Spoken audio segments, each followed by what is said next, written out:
चलिए तो शुरू करते हैं। आज के इस वीडियो में हमें इंटरनेट के 3 कंसेप्ट पे बात करनी होगी, या मोर भी हो सकते हैं। मेजर रूप से हमारे 3 कंसेप्ट बचे हुए हैं, क्योंकि अभी हमने नेटवर्क और इंटरनेट के सेशन स्टार्ट किए थे, तो नेटवर्क का कंसेप्ट के रिलेटेड जितने भी टर्म थे उनको हम पढ़ चुके हैं। इंटरनेट से रिलेटेड जो कंसेप्ट थे हमारे पास, उनको भी हमने काफी हद तक पढ़ लिया, और उनसे रिलेटेड जो टर्म निकले थे उन पर भी हमने बात कर ली। अब हमें क्या करना है, हमें इंटरनेट से में सबसे इंपॉर्टेंट जो कि काफी पूछे जाते एग्जाम में, जिसमें हम ईमेल, क्रिप्टोग्राफी और वेब पेज पर आज के इस वीडियो में बात करने वाले हैं। सेशन थोड़ा लंबा भी हो सकता है, क्योंकि 3 कंसेप्ट है और तीनों प्रैक्टिकली वे में बात करती हैं, तो तीनों को बहुत अच्छे से समझेंगे। बाकी कोई प्रॉब्लम आए तो आप लोग जरूर बताना मुझे। चलिए तो मैं करता हूं एक बार पीडीएफ ओपन, फिर समझते हैं। सबसे पहले में स्टार्ट करते हैं ईमेल से, ठीक है ना। ईमेल, सबसे पहले ईमेल, जैसे ही मैंने नाम लिया तो ईमेल का मीन्स और डेफिनेशन आप लोग बहुत अच्छे से जानते होंगे कि ईमेल हम कहते कैसे हैं, क्योंकि ईमेल मतलब बहुत बार आपने सुना भी होगा, यूज भी किया होगा, तो इतना ज्यादा डिफिकल्ट टर्म नहीं है। हाँ, ये प्रैक्टिकल बेसिस पर बहुत ज्यादा एग्जाम में बनता है, तो इस पर हम ज्यादा फोकस करेंगे प्रैक्टिकल पर। चलिए तो पहले बात करते हैं ईमेल। ईमेल का जो फुल फॉर्म होता है सर, इलेक्ट्रॉनिक मेल होता है।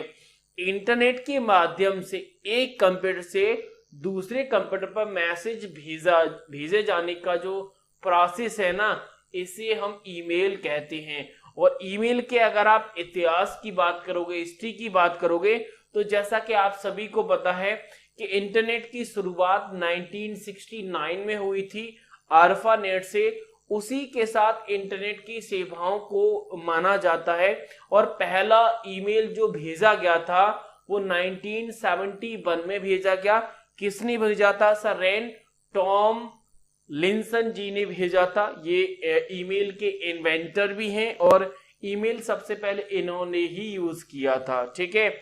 चलिए तो ईमेल से अगर हम बात समझें तो ARPANET में होस्ट पर यूजर के बीच में ईमेल भेजने के लिए एक सिस्टम विकसित किया था, और डेस्टिनेशन के साथ @ यूज किया जाता था। इसे ईमेल की पहचान की जाती थी। तो ये ईमेल का असली पॉइंट पर है, इस पर हमें ज्यादा फोकस करने की जरूरत नहीं। जो पॉइंट बताएं उन पर हम चले जाएंगे, तो ईमेल का कहीं ना कहीं इतिहास और डेफिनेशन हमें समझ में आ जाएगा।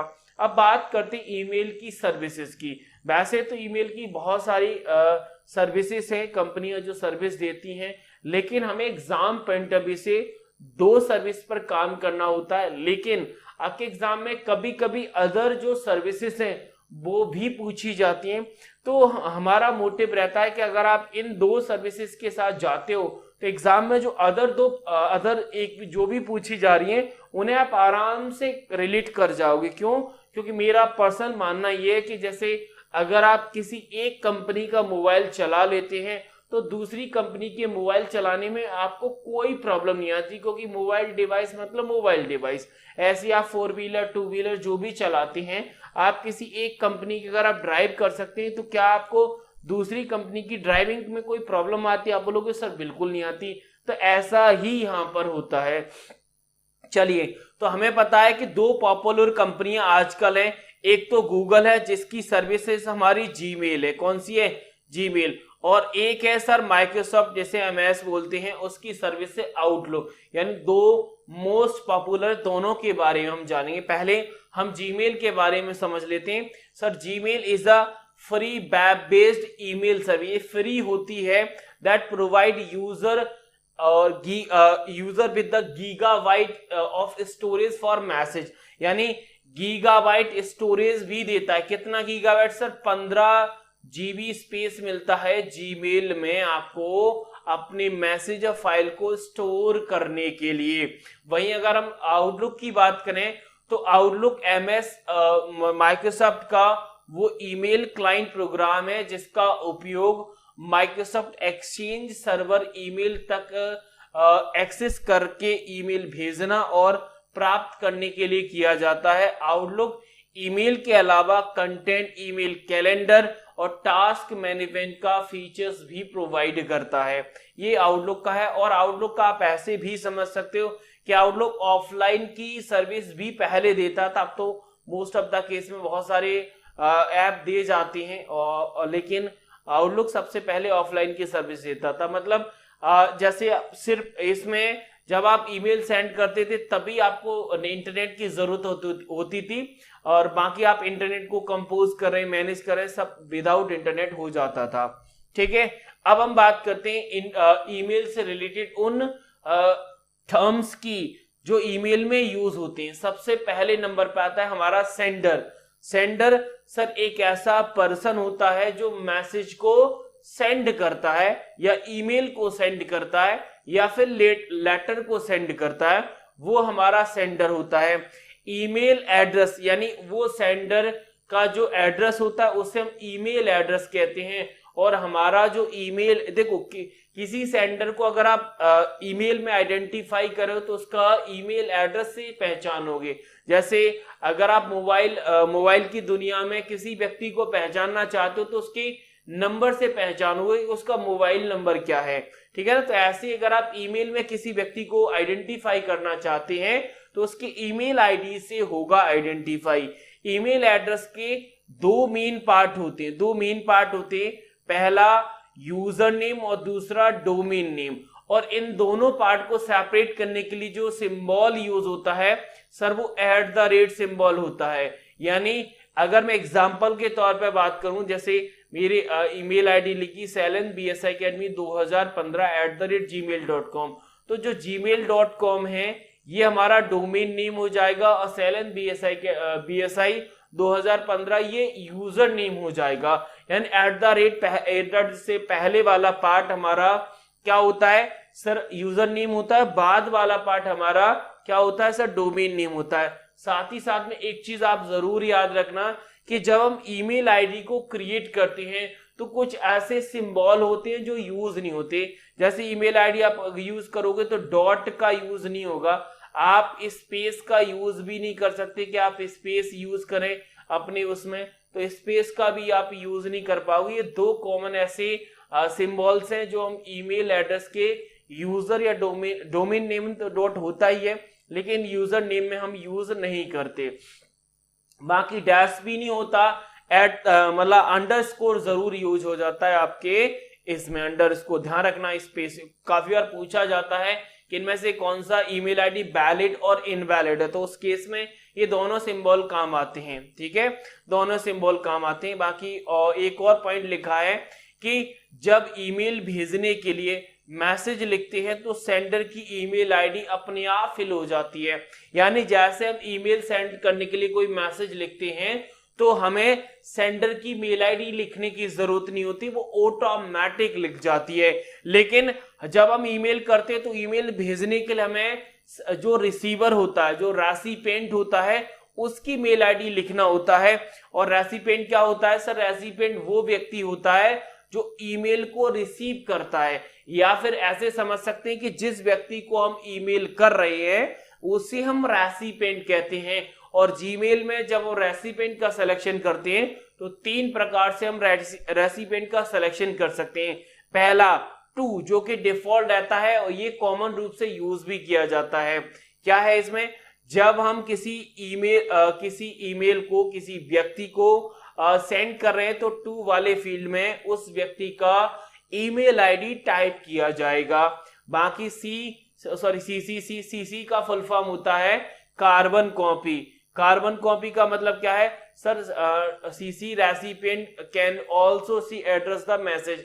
मतलब ऐसा है कि अगर आपने किसी व्यक्ति को सीसी में रखा है तो वो व्यक्ति ऐसे समझेगा कि ये मैसेज मुझे मेन रूप से नहीं भेजा गया, सीसी मतलब सबूत के तौर पे भेजा गया है। बाकी पॉइंट ये कह रहा है कि जो सीसी वाला जो मेंबर है, जैसे सपोजट मैंने आपको मैसेज किया, आपको टू में रखा और मैंने जैसे आलोक सर या संदीप सर को सीसी में रखा, तो सीसी वाले जो मेंबर हैं वो ये जान पाएंगे कि टू में भेजा किसको, तो आपको वो देख पाएंगे और आप भी ये देख पाओगे कि सीसी में किसको भेजा है।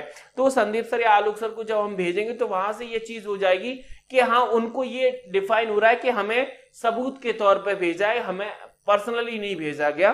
भेजा तो पर्सनली जाता है लेकिन मेन मोटिव नहीं होता, मेन मोटिव होता है टू को सेंड करना। अगला रेसिपिएंट का टाइप है जिसका नाम बीसीसी है, मतलब ब्लाइंड कार्बन कॉपी। ये बड़ा इंपॉर्टेंट है, इसमें स्टूडेंट अक्सर फंसते हैं, यानी टू और सीसी वाले फील्ड विल नॉट नो, यानी टू वाला मेंबर और सीसी वाला मेंबर इस बीसीसी वाले मेंबर को नहीं देख सकता। को समझ में आया?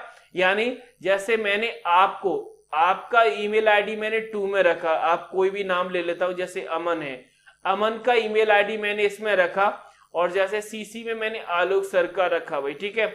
चलिए अब बीसीसी में मैंने संदीप सर को डाल दिया, ठीक है। अब ध्यान से समझिए इन चीजों को, यानी अमन और आलोक सर को नहीं पता कि ये मेल संदीप सर को भी भेजा गया है, यानी टू और सीसी वाला व्यक्ति बीसीसी को नहीं देख सकता। क्यों?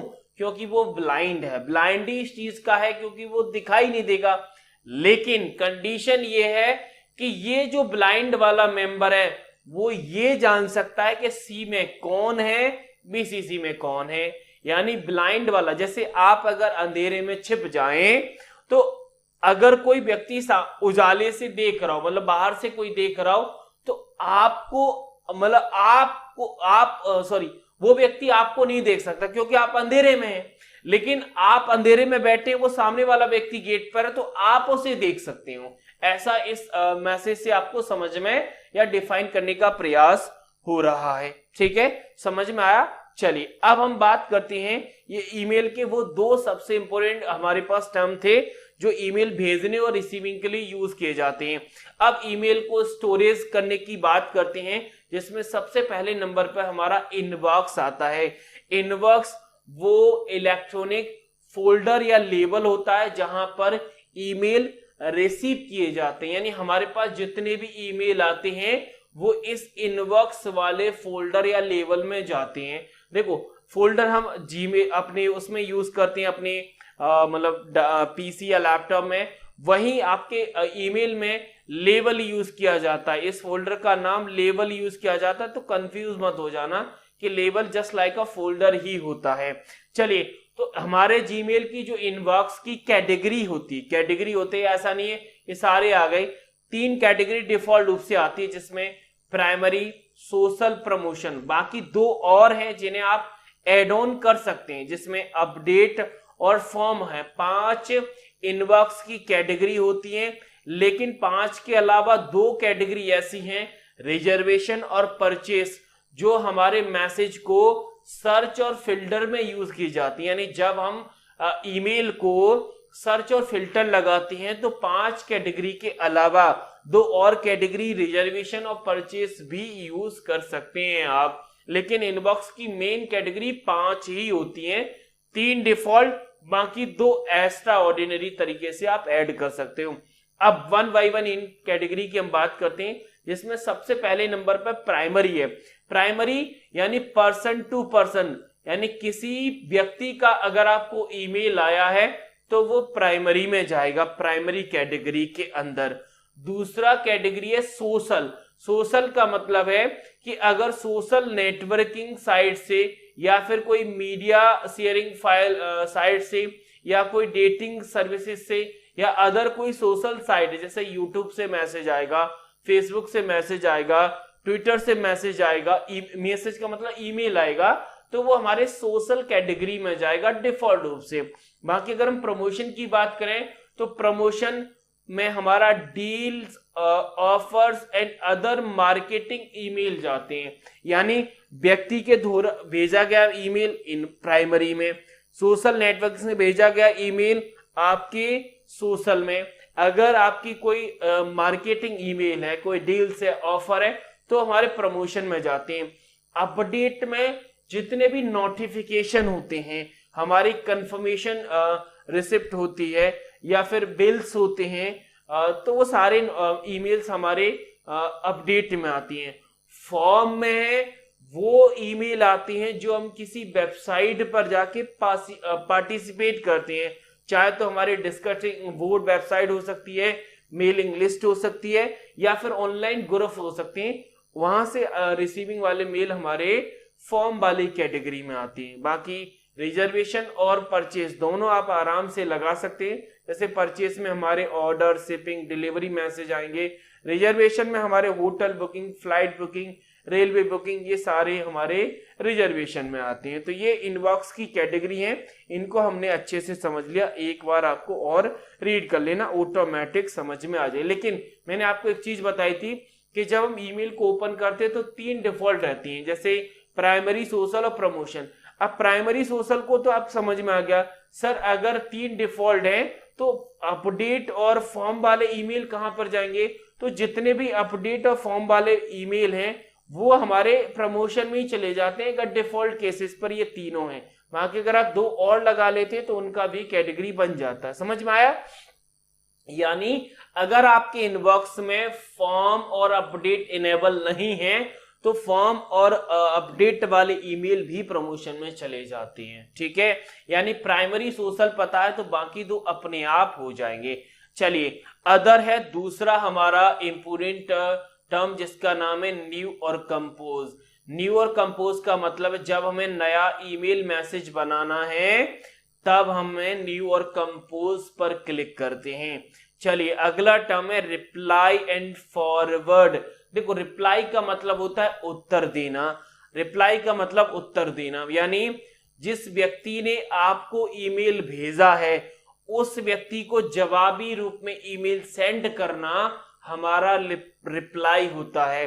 अब रिप्लाई में 2 प्रकार से रिप्लाई कर सकते हैं आप, रिप्लाई और रिप्लाई ऑल। अब रिप्लाई का मतलब होता है जो सेंडर है, जिसने आपको ईमेल भेजा है, सिर्फ उसी के पास ईमेल जाएगा। रिप्लाई ऑल का मतलब है कि जितने भी, जैसे जिसने मैसेज भेजा है उसको तो रिप्लाई जाएगा, साथ ही साथ में आपके अलावा किस किस व्यक्ति को ईमेल भेजा गया है उन सबको भी मेल जाएगा। जैसे सपोज दैट हमने, जैसे मैंने भेजा था अमन, आलोक सर और संदीप सर को ईमेल। अब अगर अमन रिप्लाई ऑल करता है तो मुझे तो मिलेगा ही ईमेल, साथ ही साथ में संदीप सर और आलोक सर को भी मिल जाएगा। ठीक है, समझ में आया? तो यहां से आपकी, यानी रिप्लाई ऑल में जितने भी रेसिपिएंट उस ईमेल में सेलेक्ट ऐड है सबको ईमेल चला जाएगा। ठीक है, चलिए फॉरवर्ड तो मुझे नहीं लगता फॉरवर्ड आप नहीं जानते, क्योंकि हम व्हाट्सएप, फेसबुक, इंस्टा पर बहुत फॉरवर्ड करते हैं रील्स को। तो फॉरवर्ड का मतलब है कि हमारे पास कोई मैसेज आया और वो मैसेज हमें पढ़ने में बहुत अच्छा लगा, हम चाहते हैं कि दूसरे व्यक्ति भी उसे पढ़ने में इंटरेस्ट जनरेट करेंगे, इंटरेस्ट दिखाएंगे, तो हम सामने वाले व्यक्ति को भी उस मैसेज को भेज देते हैं। वो होता है फॉरवर्ड। जैसा आया वैसा भेज दिया, हमने कोई परिवर्तन नहीं किया।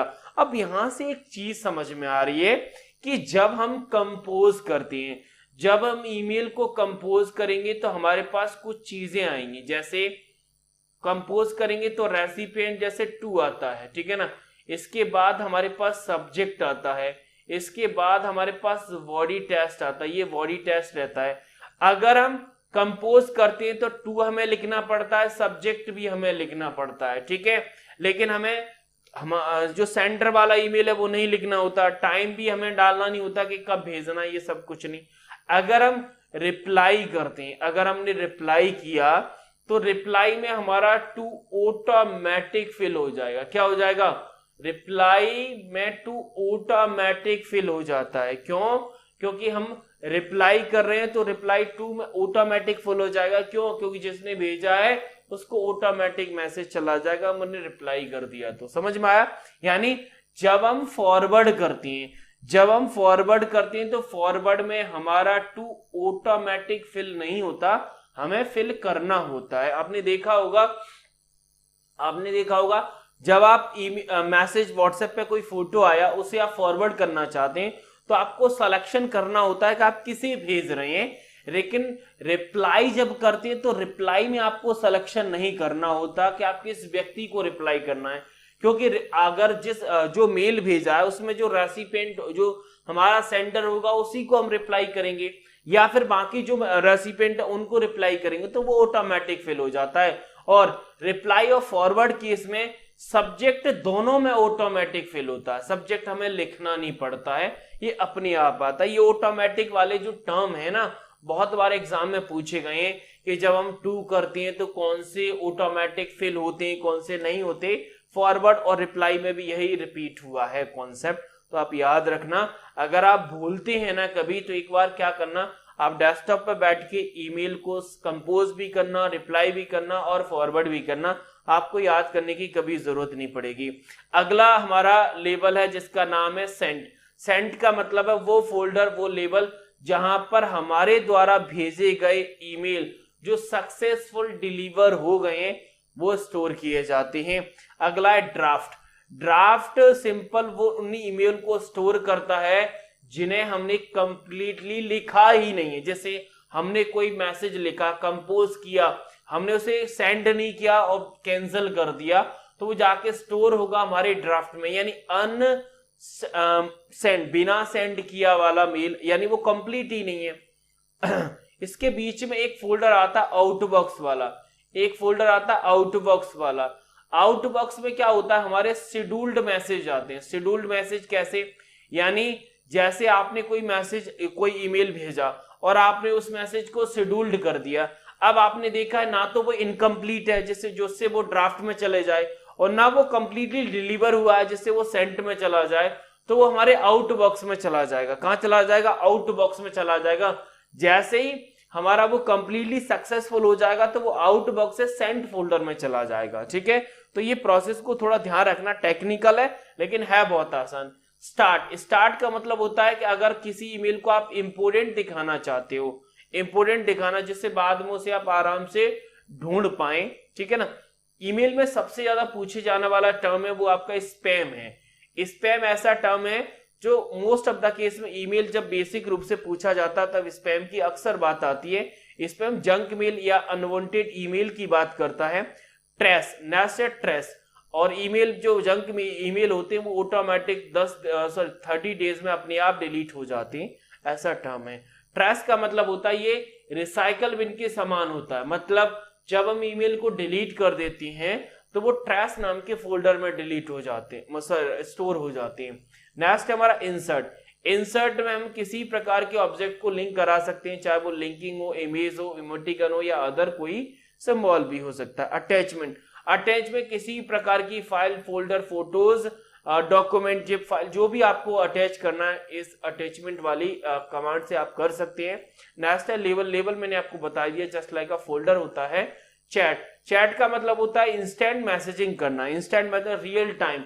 रियल टाइम किसी फैमिली फ्रेंड के साथ अगर आपको टॉक करनी है मैसेज के माध्यम से, उसे हम चैट कहते हैं। चैट के माध्यम से आप इंस्टेंट मैसेजिंग कर सकते हैं रियल टाइम के अंदर। इंस्टेंट मैसेज को हम IMB कहते हैं और ये रियल टाइम में चैटिंग फैसिलिटी प्रोवाइड होती है।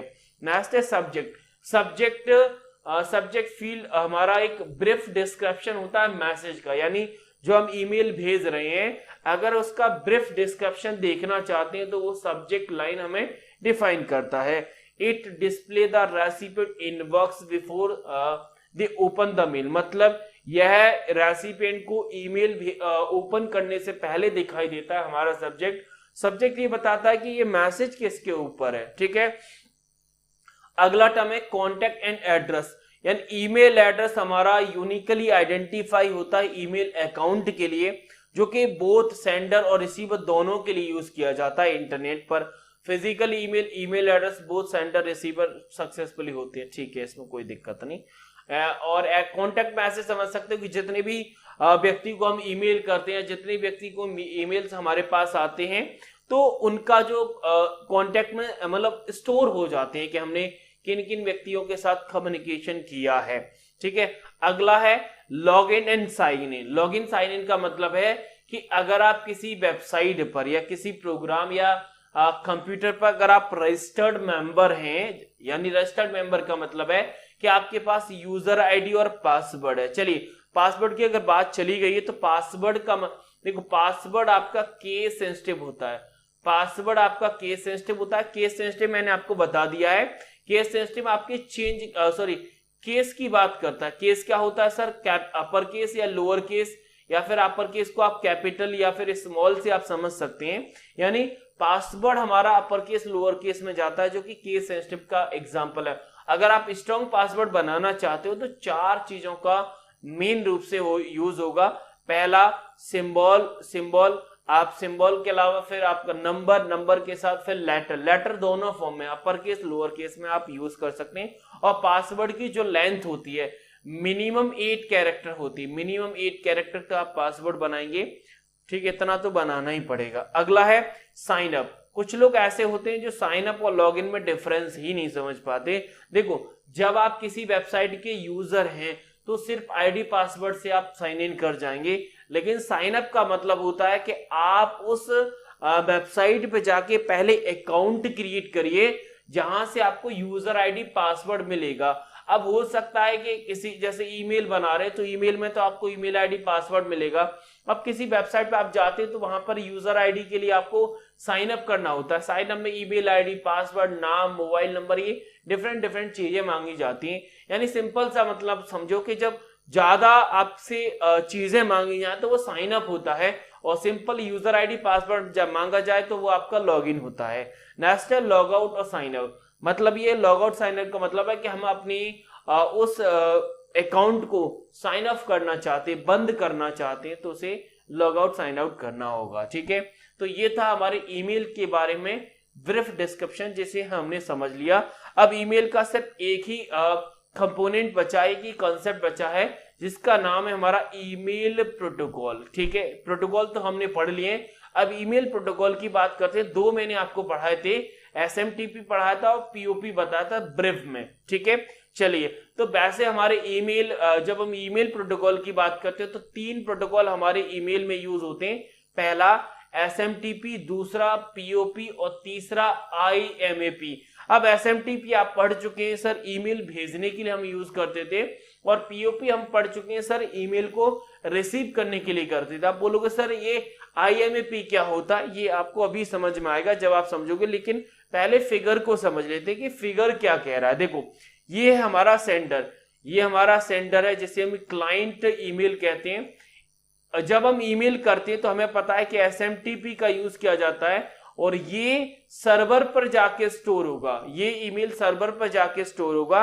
सर्वर से, जैसे ये हमारा सर्वर है, मतलब हमने भेजा तो पहले हमारे सर्वर पर जाके स्टोर होगा, फिर इस सर्वर से जिस व्यक्ति को हमने भेजा है उसका कनेक्शन इस डोमेन नेम सिस्टम से रहेगा।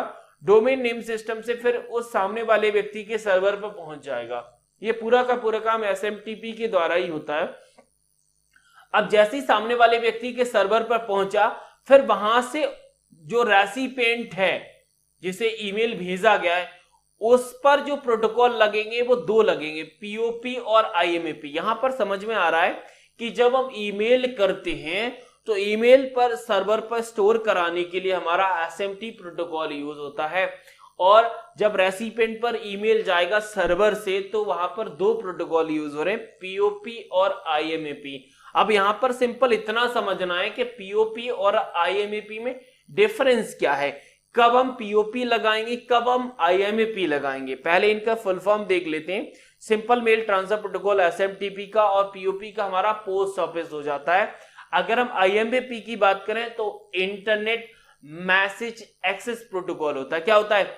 इंटरनेट मैसेज एक्सेस प्रोटोकॉल होता है। अब पहले हम एसएमटीपी को और समझ लेते हैं कि एसएमटीपी में और क्या क्या चीजें भेजने के लिए किया जाता है, लेकिन और क्या है। चलिए, तो एसएमटीपी का यूज इंटरनेट पे ईमेल भेजने के लिए, ये चीज हम ऑलरेडी पढ़ चुके हैं, इसमें हमें कुछ नया नहीं मिला है। अगर हम एसएमटीपी की बात करें तो एसएमटीपी एक एप्लीकेशन लेयर और कनेक्शन ओरिएंटेड प्रोटोकॉल है, यानी ये ओएसआई मॉडल की 7th लेयर पे काम करता है, कनेक्शन ओरिएंटेड होता है, यानी कनेक्शन बिल्ड करता है। क्यों? क्योंकि जब तक सामने वाले व्यक्ति का ईमेल आईडी नहीं पता होगा तब तक वो भेज ही नहीं पाएगा, इसीलिए इसे कनेक्शन ओरिएंटेड माना जाता है। ईमेल भेजने के लिए सबसे रिलायबल जो प्रोटोकॉल है वो यही है, इसमें कुछ अलग नहीं है। एसएमटीपी टीसीपी का उपयोग करता है, TCP/IP नेटवर्क पर ईमेल सर्वर के बीच में मैसेज को भेजने और प्राप्त करने का काम करता है। ठीक है, ईमेल यह प्रोटोकॉल ईमेल भेजने के साथ साथ इनकमिंग मेल नोटिफिकेशन की सुविधा भी प्रदान करता है। यानी नोटिफिकेशन भी आएंगे आपको कि सक्सेसफुल रहा कि नहीं रहा। जब कोई सेंडर ईमेल भेजता है तो सेंडर का ईमेल क्लाइंट मेल क्लाइंट से सेंडर मेल सर्वर पर भेजा जाता है, फिर एसएमटीपी के माध्यम से रिसीवर के मेल सर्वर पर भेजा जाता है। मैंने क्या बताया था, यानी सेंडर के पहले सर्वर पर जाएगा, फिर वहां से रिसीवर के सर्वर पर जाएगा। ये पूरा का पूरा काम एसएमटीपी के द्वारा होता है। भेजे जाने वाले बाद सेंडर और प्राप्त करने वाले की पहचान हो जाती है। एसएमटी कमांड का हम उपयोग करते हैं अगर पहचान करनी है तो। ठीक है, चलिए अब बात करते हैं पीओपी की। तो पीओपी हमने एक पॉइंट तो हमने अच्छे से पढ़ लिया था कि पीओपी एक एकल क्लाइंट ईमेल प्राप्त करने वाला प्रोटोकॉल है, यानी सिंगल क्लाइंट वाला प्राप्त ईमेल प्रोटोकॉल है। ये एप्लीकेशन लेयर पे काम करता है, तो एसएमटीपी करता है, ये भी करता है, इसमें कुछ नया है नहीं। अब बात करते हैं मेल को ऑफलाइन एक्सेस करने की अनुमति देता है, यानी अगर ईमेल को ऑफलाइन एक्सेस करना चाहते हो तो एक अनुमति देता है। इसे कम इंटरनेट की आवश्यकता होती है। मैसेज तक एक्सेस प्राप्त करने के लिए इसे डाउनलोड करना होगा, यानी पहले ईमेल को डाउनलोड करना होगा तब आप एक्सेस कर पाओगे, क्योंकि इंटरनेट में ऑफलाइन करने की फैसिलिटी भी देता है। चलिए, पीओपी मेल सर्वर पर केवल एक मेल सर्वर बनाने की अनुमति देता है, यानी पीओपी से सिर्फ और सिर्फ एक ही मेल सर्वर बनेगा। ये पहली दिक्कत है। दूसरी है कि पीओपी सर्च सुविधा की अनुमति नहीं देता, यानी पीओपी से हम ईमेल को सर्चिंग नहीं कर सकते। ये दूसरी पाबंदी है जो हम पीओपी में नहीं कर सकते। अब इन्हीं पाबंदियों को दूर करता है हमारा आईएमएपी। कैसे, सुनिएगा। पहला था कि पीओपी हमारा single client mail receive protocol है, जबकि आईएमएपी हमारा मल्टी यानी एक से अधिक क्लाइंट वाला प्रोटोकॉल है, यानी एक ही क्लाइंट से मेल आ सकता है, जबकि आईएमईपी से मल्टीपल क्लाइंट से आप मेल रिसीव कर सकते हो। ठीक है। दूसरी है कि ईमेल रिमोट सर्विस द्वारा बनाई। ठीक है, ये देखो, ईमेल डाउनलोड किए बिना, यानी आपने देखा था पीओपी में पहले ईमेल को डाउनलोड करना पड़ता है तब आप उसे एक्सेस कर पाएंगे, लेकिन आईएमईपी में ऐसा नहीं है कि आप बिना ईमेल को डाउनलोड किए आप एक्सेस कर सकते हो। यानी डाउनलोड का समर्थन, ईमेल का डाउनलोड का समर्थन भी करता है, लेकिन बिना डाउनलोड करना चाहते हो तब भी कर सकते हो, ऐसा कोई दिक्कत वाली बात नहीं है। बाकी अगर आप ईमेल के साथ ऑपरेशन करना चाहते हो, जैसे ईमेल क्रिएट करना है, उसे फेरबदल करना है, डिलीट करना है विदाउट मतलब एक्सेस किए, तो आप कर सकते हो। और ईमेल में सर्च करने की फैसिलिटी भी देता है। ईमेल एक से अधिक ईमेल सर्वर बनाने की परमिशन देता है, एक से अधिक। यानी जो प्रॉब्लम हमारी पीओपी में थी वही प्रॉब्लम इसमें सॉल्व हो जाती है आईएमईपी में। पहली प्रॉब्लम थी कि सिंगल क्लाइंट था, यहां पर मल्टीपल है। दूसरी प्रॉब्लम ये थी कि डाउनलोड किए बिना आप पीओपी में यूज नहीं कर सकते, लेकिन यहां पर डाउनलोड किए बिना आप मैसेज को डिलीट भी कर सकते, कोई दिक्कत नहीं है। डाउनलोड के अलावा आप सर्चिंग की फैसिलिटी यहां पर थी, लेकिन आप वहां पर ईमेल के साथ बाकी ऑपरेशन नहीं कर सकते। जैसे अगर आप ईमेल क्रिएट करना चाहते हैं, मैनिपुलेट, डिलीट, ये सारी फैसिलिटी नहीं थी। विदाउट रीडिंग, बिना रीडिंग हम काम नहीं कर सकते थे, यहां पर काम हो जाता है। ठीक है। और वहां पर सिंगल मेल सर्वर था, यहां पर मल्टीपल मेल सर्वर है। तो ये वो दिक्कतें थी जो हमारे आईएमईपी पीओपी में यूज होती, यहां पर कोई हमें दिक्कत नहीं आती। चलिए अब बढ़ते हैं आगे। एक क्वेश्चन दिया है, इस क्वेश्चन के माध्यम से आप ये समझ सकते हैं कि हमारा 2 बीसीसी और सीसी में डिफरेंस क्या है। ठीक है, आप इस क्वेश्चन को करिएगा। इस क्वेश्चन का आंसर मैं आपको बता देता हूं। जैसे क्वेश्चन ये था कि क्वेश्चन है जैसे 2 में सोहन है, सीसी में रोहन है और बीसीसी में सोहन है, तो बीसीसी में मोहन है। आप सभी को पता है कि सोहन और रोहन को ये नहीं पता कि मोहन को भी मैसेज भेजा गया है, क्योंकि सोहन और रोहन ये नहीं पता कर सकते कि बीसीसी में कौन है। ये इसीलिए आपका ऑप्शन नंबर डी ये कह रहा है कि रोहन जानता है कि मोहन को ईमेल भेजा गया। अब रोहन हमारा किस में, सीसी में है, और मोहन किस में, बीसीसी में। क्या सीसी वाला बीसीसी को जान सकता था? नहीं जान सकता था। यही हमारा करेक्ट है, यही हमारा इनकरेक्ट है, गलत स्टेटमेंट की बात करा है, प्राप्त नहीं किया जा सकता, यही आंसर होगा। आप लोग पढ़िएगा तो आपको आंसर यही नजर आएगा। बाकी देखो, सोहन मतलब सोहन 2 में 2 वाला सीसी को जानता है, तो ये चीज वैलिड हो रही है। तो इस प्रकार से आप मैच करोगे तो आराम से चीजें आपको समझ में आएंगी। ठीक है, चलिए अब ये कंसेप्ट हो जाता है फिनिश। अब हम चलते हैं दूसरे कंसेप्ट की तरफ जिसका नाम है क्रिप्टोग्राफी। ठीक है ना, क्रिप्टोग्राफी की अगर हम बात करें तो क्रिप्टोग्राफी की जो मतलब डेफिनेशन में, या फिर ऐसे समझ सकते हैं, क्रिप्टोग्राफी में आप एक चीज लिख लेना अगर आप क्रिप्टोग्राफी ब्रीफ करना चाहते हैं। ये इनक्रप्शन और डिक्रप्शन पे काम करता है। इनक्रप्शन और डिक्रप्शन समझते हैं तो आपको क्रिप्टोग्राफी समझनी होगी। अब इनक्रप्शन डिक्रप्शन क्या होता है, यानी कोडिंग और डिकोडिंग की बात होती है, यहाँ पर कोडिंग और डिकोडिंग की बात होती है। अब हम क्रिप्टोग्राफी में ब्रीफ में समझ लेते हैं कि एक्चुअली में काम कैसे करता है और हमें क्या चीजें डिफाइन करनी होती है। चलिए क्रिप्टोग्राफी अगर मैं शॉर्ट वे में आपको समझाऊं तो इनक्रप्शन क्या है। इनक्रप्शन इसेंशियल मतलब इनक्रप्शन अनिवार्य रूप से महत्वपूर्ण है, क्योंकि अनऑथराइज्ड एक्सेस से डेटा या इंफॉर्मेशन को सुरक्षित करना चाहते हैं या इस प्रकार की गोपनीयता बनाए रखना चाहते हैं। गोपनीयता का मतलब है कॉन्फिडेंटिलिटी। कॉन्फिडेंटिलिटी को अगर आप बनाए रखना चाहते हैं तो आपको इनक्रप्शन करना होगा, क्योंकि इनक्रप्शन से अनऑथराइज एक्सेस नहीं होता है। ठीक है, क्योंकि क्रिप्टोग्राफी हमें इनक्रप्शन डिक्रप्शन बताया था। ठीक है, अब काफी लोग इस अच्छे सोच रहे हैं कि सर एक कॉन्फिडेंटिलिटी क्या होती है।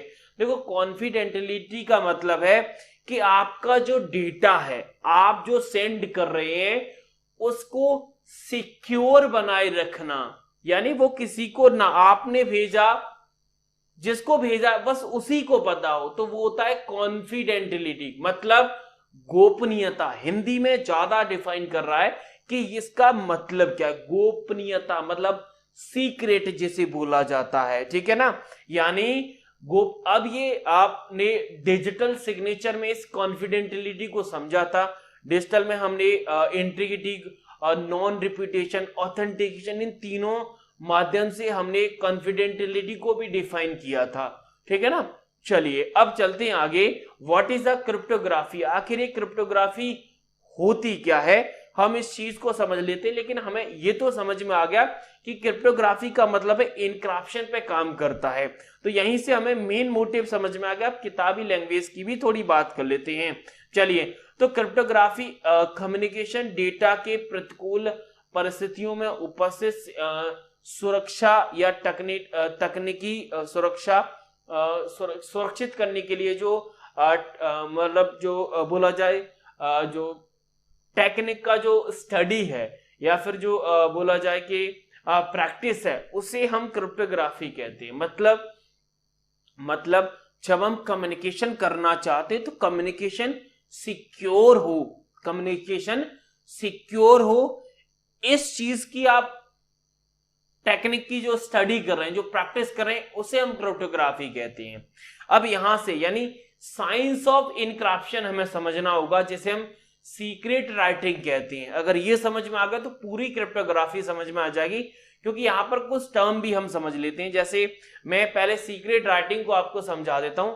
देखो सीक्रेट राइटिंग क्या होती है, यानी जैसे आपके पास ये प्लेन टेस्ट है, आपके पास ये प्लेन टेस्ट है, इस प्लेन टेस्ट को इनक्रप्शन के बाद सिपर टेस्ट में या साइपर टेस्ट, सिपर टेस्ट जो भी प्रोनाउंस करो आप प्रोनाउंस कर सकते हैं, सिपर टेस्ट में कन्वर्ट कर दिया जाता है किसी की मदद से, और यही सिपर टेस्ट डिक्रप्शन की मदद से प्लेन टेस्ट में कन्वर्ट कर दिया जाता है। समझ में आया, यानी आपने किसी प्लेन टेस्ट को इनक्रप्ट किया और वो सिपर टेस्ट में कन्वर्ट हो गया, और वही सिपर टेस्ट डिक्रप्ट हुआ, प्लेन टेस्ट में कन्वर्ट हो गया। ठीक है, अब इन प्रोसेस को थोड़ा समझते हैं।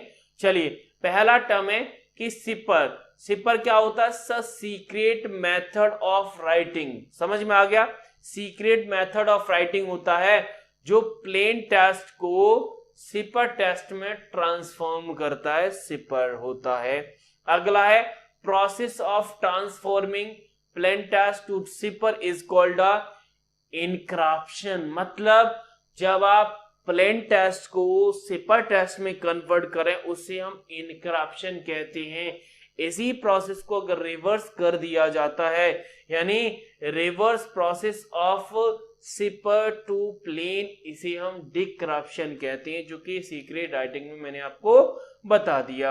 अब इनक्रिप्शन और डिक्रिप्शन जो कंट्रोल होता है वो क्रिप्टोग्राफी की से होता है। मैंने आपको ये भी बताया था कि इनक्रिप्शन डिक्रिप्शन होता है वो कंट्रोल होता है की के माध्यम से। ये की बड़ी इंपॉर्टेंट है, ये की आपकी बड़ी इंपॉर्टेंट है। तो इन कीज की तरफ हम चलते हैं और हम कुछ टर्म, जैसे अगर मैं पूछूं कि आपका प्लेन टेस्ट क्या है, सर प्लेन टेस्ट वो डेटा है जो इसे हम प्रोटेक्ट करना चाहते हैं।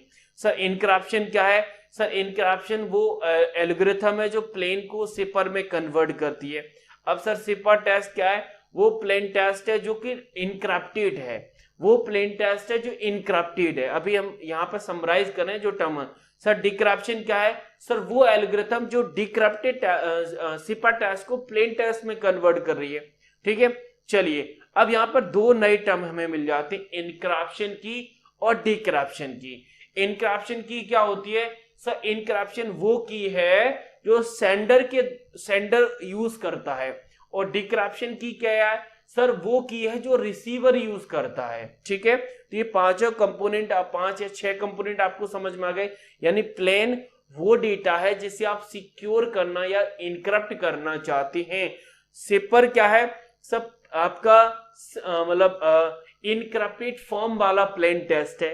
Encryption sir algorithm plain to cipher, sir decryption cipher to plain. Encryption की सर सेंडर के लिए जरूरी है और डिक्रिप्शन की आपकी रिसीवर के लिए जरूरी हो जाती है।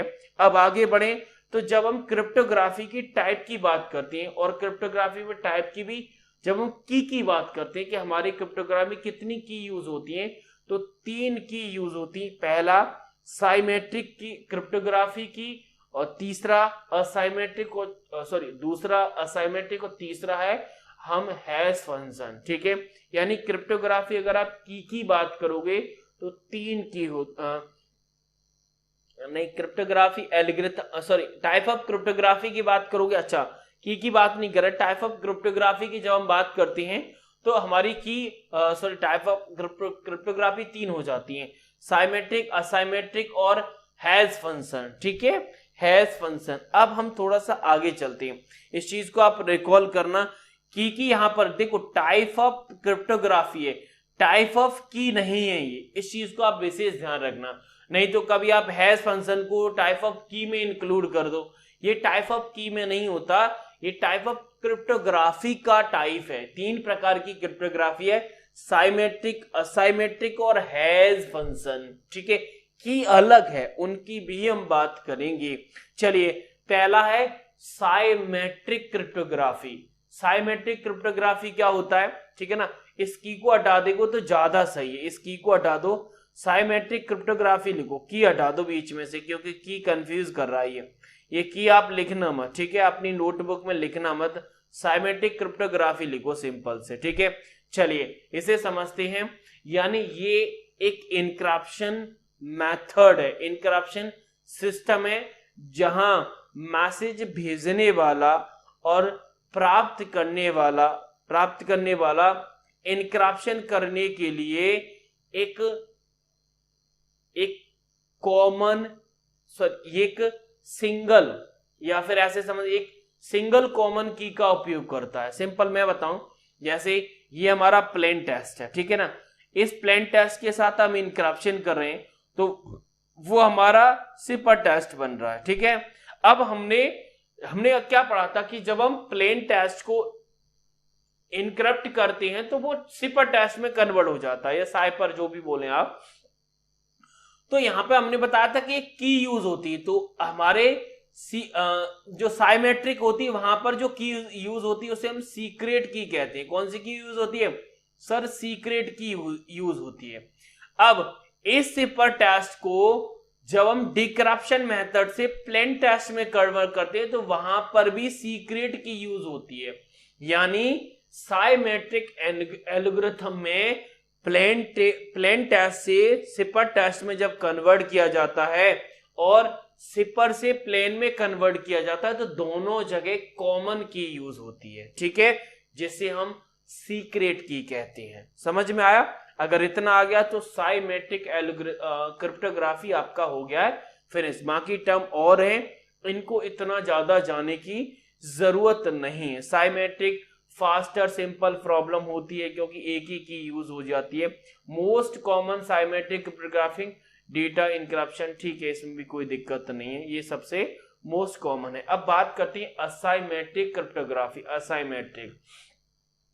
असाइमेट्रिक में क्या होता है कि यहां पर की का पेयर होता है, मतलब जब आप प्लेन टेक्स्ट को सिपर टेक्स्ट में कन्वर्ट करते हो तो यहां पर पब्लिक की यूज होती है, ठीक है। और जब सिपर टेक्स्ट से प्लेन टेक्स्ट में कन्वर्ट करते हो तो आपका सीक्रेट की यूज होती है। यानी असाइमेट्रिक में इनक्रप्शन के लिए अलग की, जिसे पब्लिक की बोलेंगे, और डिक्रप्शन के लिए हमारी सीक्रेट की रहेगी, जिसे हम सीक्रेट की कहते हैं। समझ में आया? यानी इनक्रप्शन के लिए अलग और डिक्रप्शन के लिए अलग। यानी पब्लिक और प्राइवेट आप बोल सकते हैं, यानी सीक्रेट को प्राइवेट भी कह सकते हैं।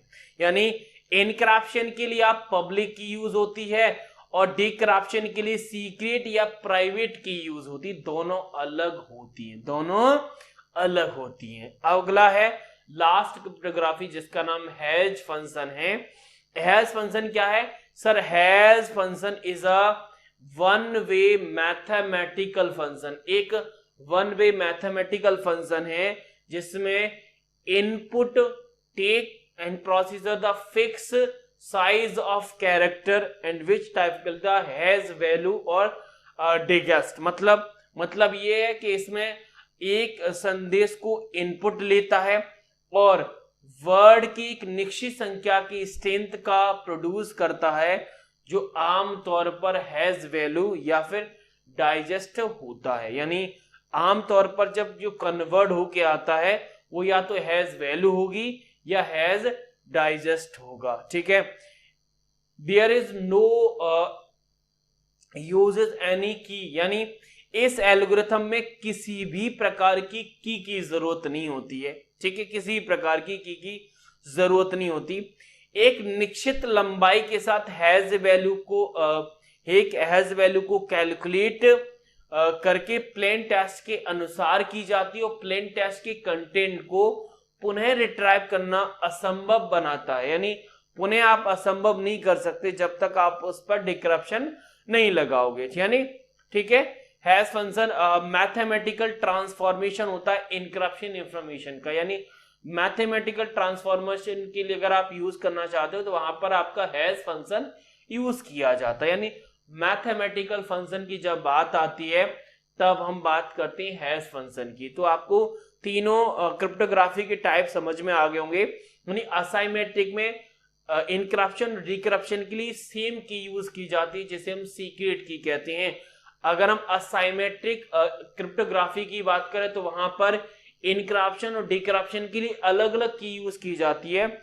इनक्रप्शन के लिए पब्लिक की यूज की जाती है और डिक्रप्शन के लिए सीक्रेट या फिर प्राइवेट की यूज की जाती है, ठीक है। ये दोनों समझ में आ गए। यहां पर उन की को भी आप समझ सकते हैं। सीक्रेट की का मतलब है कि वो सेम की होती है जो इनक्रप्शन और डिक्रप्शन में यूज की जाती है। भाई अगर आप पब्लिक और प्राइवेट की बात करें तो पब्लिक की मोस्ट ऑफ द केस में दो पार्ट में डिवाइड है, सीक्रेट और जो most of the public use करता है। चलिए, तो पब्लिक की इनक्रप्शन और प्राइवेट की डिक्रप्शन, ये हमने दोनों पढ़ ली, इसमें कोई दिक्कत नहीं है, ठीक है। अब ये कॉमन कुछ ऐसे एल्गोरिथम है इनक्रप्शन के जिसमें ट्रिपल डीईएस आता है, एईएस आता है, जिसे एडवांस इनक्रप्शन स्टैंडर्ड कहते हैं। डेटा इनक्रप्शन स्टैंडर्ड डीईएस को कहते हैं। आरएसए सिक्योरिटी भी होता है, फ्लो फेस भी होता है, टू फेस भी होता है। ये हमारे कॉमन इनक्रप्शन एल्गोरिथम है, ठीक है। तो इतना सफिशिएंट है आपके लिए। यानी कोबल अगर आप टोटल देखोगे तो आपने क्रिप्टोग्राफी का कंप्लीट प्रोसेस समझा, जिसमें हमने ये जाना कि इनक्रप्शन कैसे हो रहा है और डिक्रप्शन कैसे हो रहा है, इनके टाइप को भी समझा।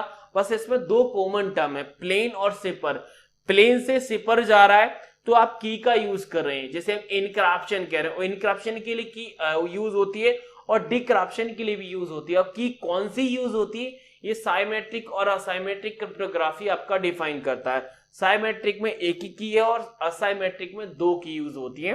तो कभी कभी पूछा जाता है कि असाइमेट्रिक में डिक्रप्शन में कौन सी की यूज होती है, तो आपको प्रॉब्लम मतलब पूरा अगर कंफर्म है तो आपको कोई दिक्कत नहीं आएगी। बाकी अगर आपके पास क्रिप्टोग्राफी का पीडीएफ है मुझे लगता होगा, अगर नहीं है तो आप ले लेना। ये क्वेश्चंस मैंने क्रिप्टोग्राफी की अलग से इस पीडीएफ में ऐड करें, लगभग 20 क्वेश्चन है। आप इन क्वेश्चंस के आंसर भी हैं, आप इनको प्रैक्टिस करना। उम्मीद करता हूं कि इन 20 को अगर आपने कर लिया तो क्रिप्टोग्राफी का कभी क्वेश्चन आपसे गलत नहीं होगा, ये कंफर्म है। और बहुत बेसिक टर्म के क्वेश्चंस आते हैं। मेन इनके जो टर्म है जैसे सीक्रेट की, पब्लिक की, hash function, symmetric, asymmetric, plain, cipher, encryption, decryption, अगर ये सारे टर्म आपको पता है फिर आपका क्रिप्टोग्राफी काफी हद तक सही हो गया, इसमें ज्यादा कोई इशू नहीं है। चलिए अगले कंसेप्ट की बात करते हैं जिसका नाम वेब पेज है। वैसे हमने वेब पेज को हमने टर्म्स में डिफाइन कर लिया था, लेकिन आज हम वेब पेज को कंप्लीट करने वाले, क्योंकि जब हम वेब पेज पढ़ते हैं ना तो बहुत सारे टर्म हमें मिलते हैं।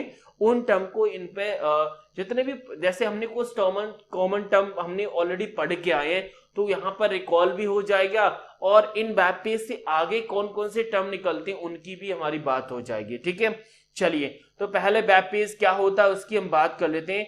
देखो वेब पेज वर्ल्ड वाइड मतलब www यानी वर्ल्ड वाइड वेब पर उपलब्ध एक सिंगल हाइपर टेक्स्ट डॉक्यूमेंट होता है वेब पेज। यानी हाइपर टेक्स्ट जो डॉक्यूमेंट है, यानी ऐसा डॉक्यूमेंट जिसका फाइल एक्सटेंशन .html है, जो कि वर्ल्ड वाइड वेब पर अवेलेबल है, उससे हम वेब पेज कहते हैं। ठीक है, वेब पेज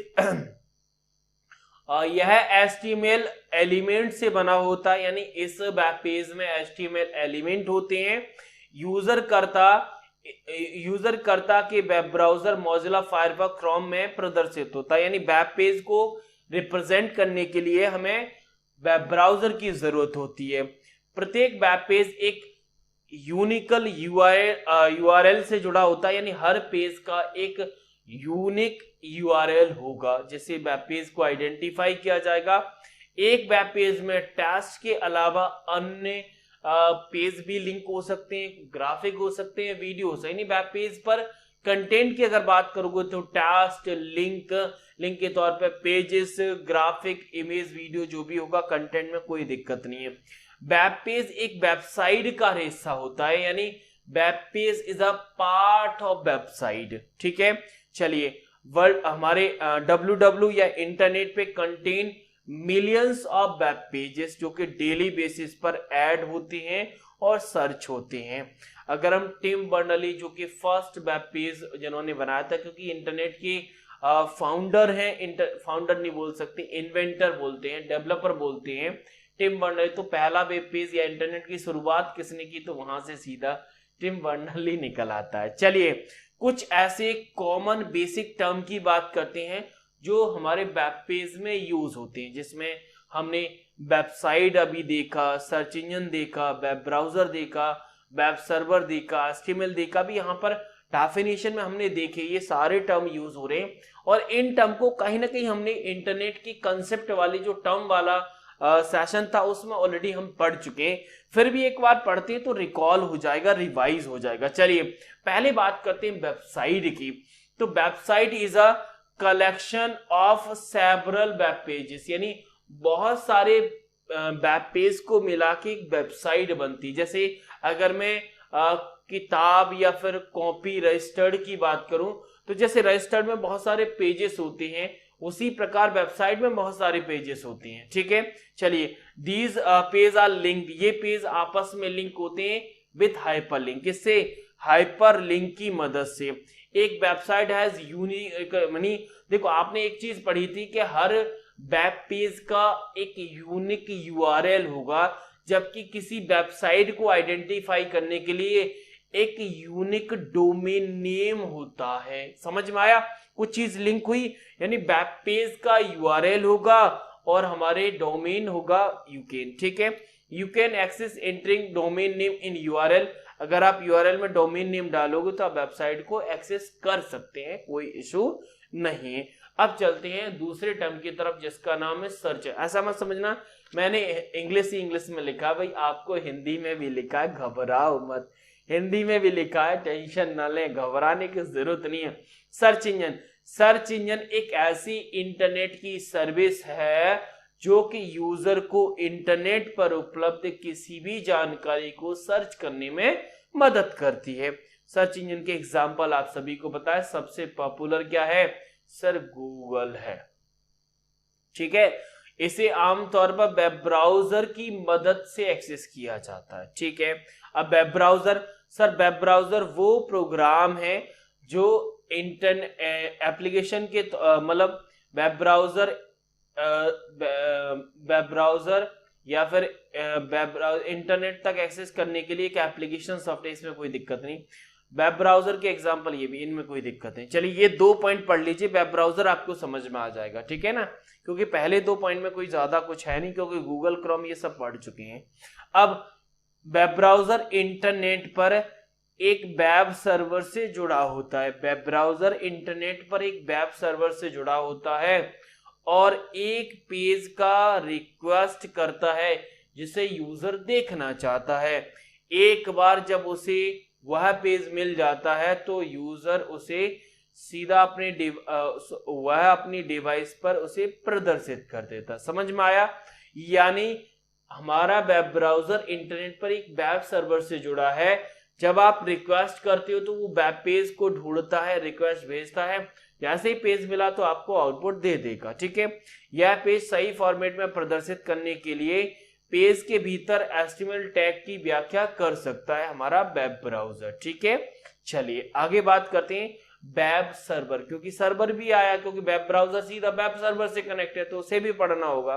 वेब सर्वर क्या है सर? वेब सर्वर को ऐसे कंप्यूटर के रूप में समझा जा सकता है जो कि इंटरनेट पर एक वेबसाइट को होस्ट या फिर प्रदान करता है। इसमें वेब सर्वर सॉफ्टवेयर, वेबसाइट की component file, HTML document, image, style जैसे फाइल शामिल होती हैं, यानी जो स्टोर करता है हमारे कंटेंट को, हमारी वेबसाइट को, हमारे डॉक्यूमेंट को, उसे हम वेब सर्वर कहते हैं। चलिए अब हमने ये हमारे वेब पेज से रिलेटेड जितने भी कंपोनेंट थे, जितने भी टर्म थे, कंपोनेंट नहीं बोल सकते, टर्म बोल सकते हैं, टर्म वो हमने पढ़ लिए। अब हम क्या करते हैं, हम वेब पेज की कुछ विशेषताओं की बात करते हैं, विशेषताओं की, जिससे हमें वेब पेज और क्लियर होगा। ठीक है, एक साधारण वेब पेज बहुत जल्दी बनाया जा सकता है, यानी कोई नॉर्मल पेज बनाना है, वेब पेज आराम से बना सकते हो। कैसे बनाओगे इसकी भी हम चर्चा करेंगे अभी लास्ट में।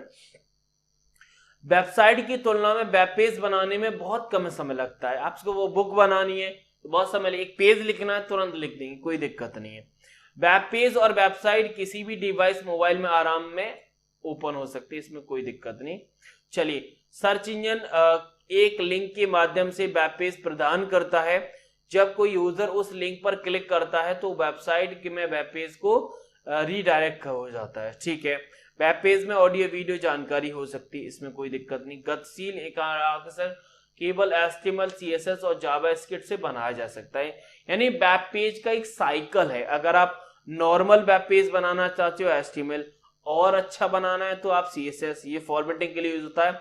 जावास्क्रिप्ट, यानी मैं सीधा मानता हूं जैसे आप नोटपैड का यूज करें, HTML, वर्डपैड, CSS और MS वर्ड, यानी ये तीनों के तीनों वर्ड प्रोसेसिंग प्रोग्राम है।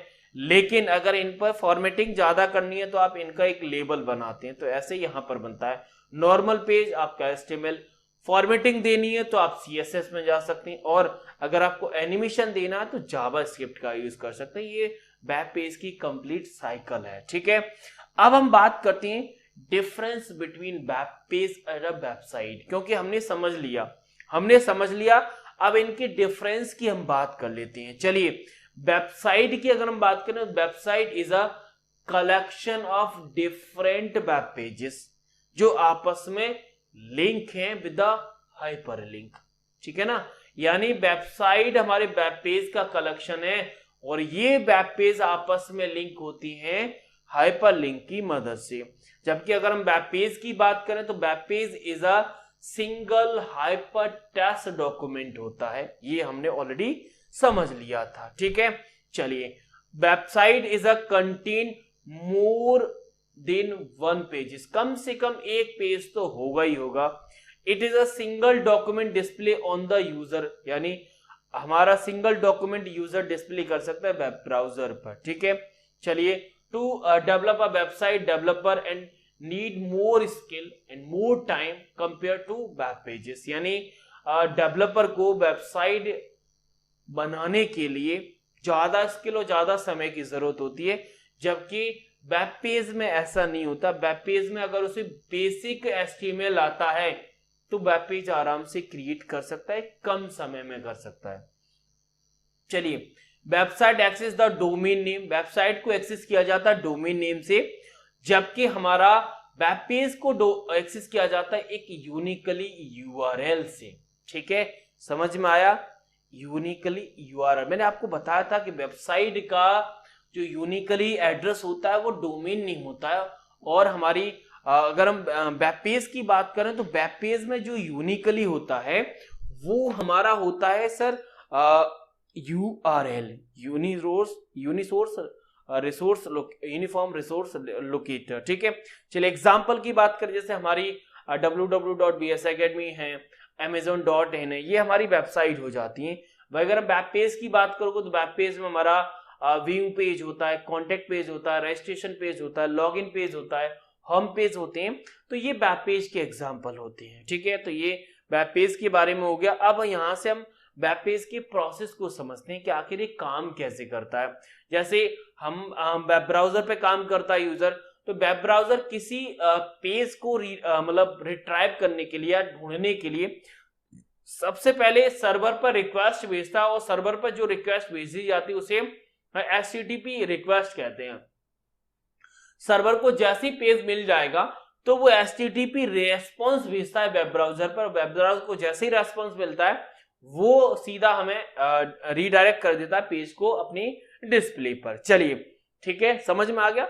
अब यहां से थोड़ा आगे बढ़ते हैं, तो आगे बढ़ने पर हमें एलिमेंट मिलते हैं। ये कंपोनेंट होते हैं जो वेब पेज में पाए जाते हैं, यानी एलिमेंट ऑफ वेब पेज की बात करते हैं कि हमारे वेब पेज में आखिर होता क्या क्या है। चलिए, पहला है वेब पेज मुख्य रूप से HTML से बनी होती है, जो कि एक टेक्स्ट फाइल है, ठीक है ना। एक टेक्स्ट फाइल है जो कि HTML की कंपोज से बनी होती है। HTML में क्या होते हैं सर? टैग होते हैं, ठीक है। चलिए, वेब पेज में मुख्य रूप से जो एलिमेंट होते हैं वो CSS, जावा स्क्रिप्ट और मीडिया होता है। CSS क्या होता है सर? CSS का मतलब होता है, CSS ऐसे कोड का उपयोग करता है जो पेज को अधिक इंटरेक्टिव बनाने और रंगरूप, मैंने क्या बताया था, CSS का मतलब होता है कि अगर आप फॉर्मेटिंग करना चाहते हैं तो वहां पर आप CSS का यूज कर सकते हैं। स्क्रिप्टिंग का मतलब है कि जब आप मोर फंक्शनैलिटी क्या बोल सकते हैं, जब आपको मतलब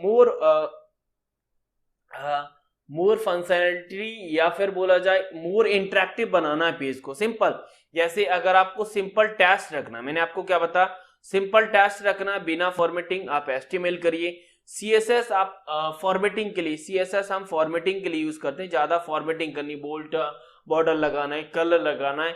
या स्क्रिप्टिंग का मतलब जावा स्क्रिप्ट से है। जावा स्क्रिप्ट का मतलब जब आपको एनिमेशन देना है, आपको वीडियो ऑडियो इनकी बात करनी है, तो वहां पर हम स्क्रिप्टिंग के साथ जाते हैं। मीडिया, सर मीडिया में हमारे पास मोर कंपोनेंट आ जाते हैं, ऑडियो वीडियो इमेज, ये इंक्लूड हो जाते हैं जावा स्क्रिप्ट के अंदर। यानी मैप पेज के जो कंपोनेंट है वो HTML, CSS, जावा स्क्रिप्ट से सीधे समझ जाओगे, इससे ज्यादा प्रॉब्लम आपको नहीं आएगी। कंफर्म? अब बढ़ते हैं आगे।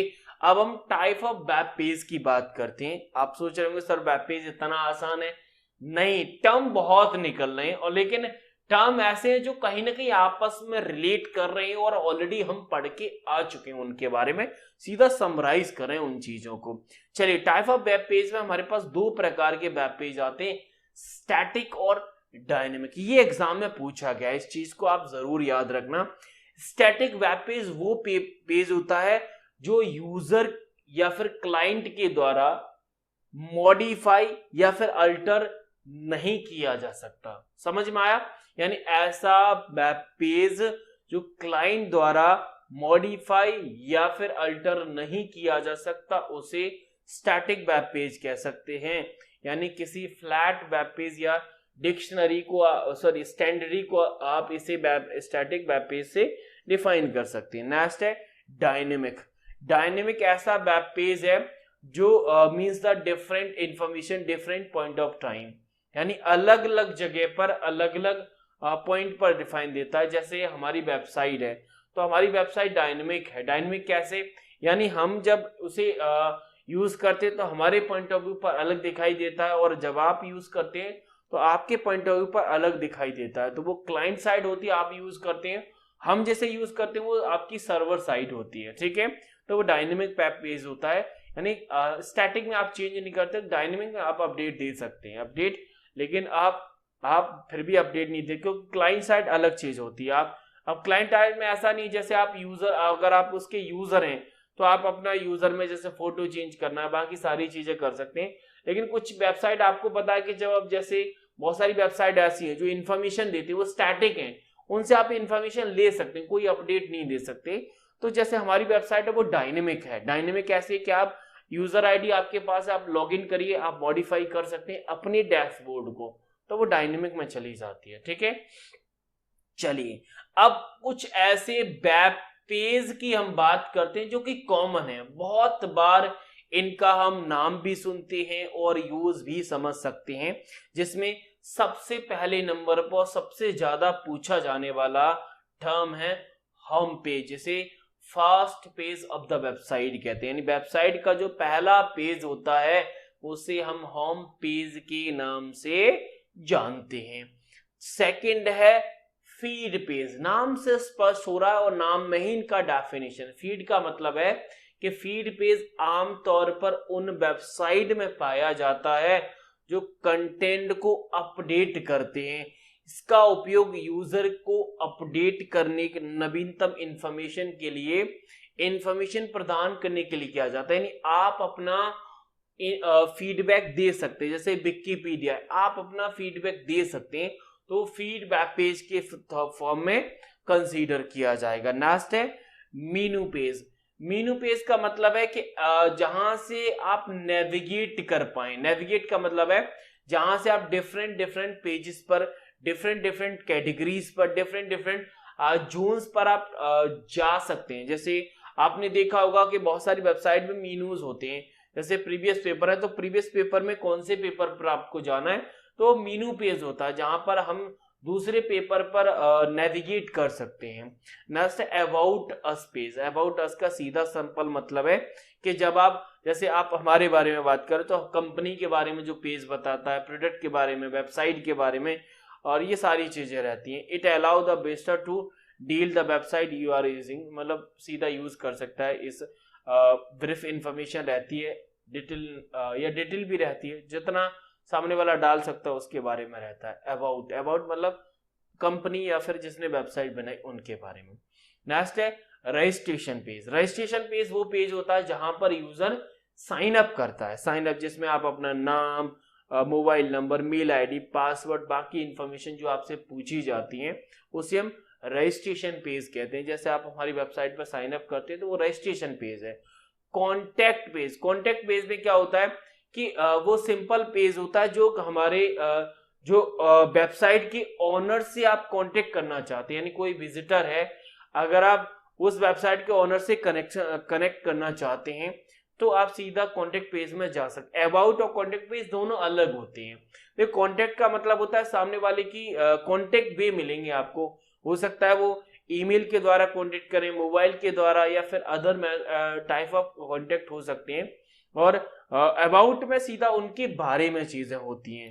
नेक्स्ट और सबसे कंफ्यूजिंग वाला है, सबसे ज्यादा मतलब डाउट रहता है, लैंडिंग पेज। लैंडिंग पेज क्या होता है sir? This is one of the special type of web page, यानी ये वेब पेज का सबसे स्पेशल टाइप होता है। इसका उपयोग वेबसाइट के मुख्य भाग के रूप में या फिर किसी इंडिविजुअल पेज के रूप में किया जाता है।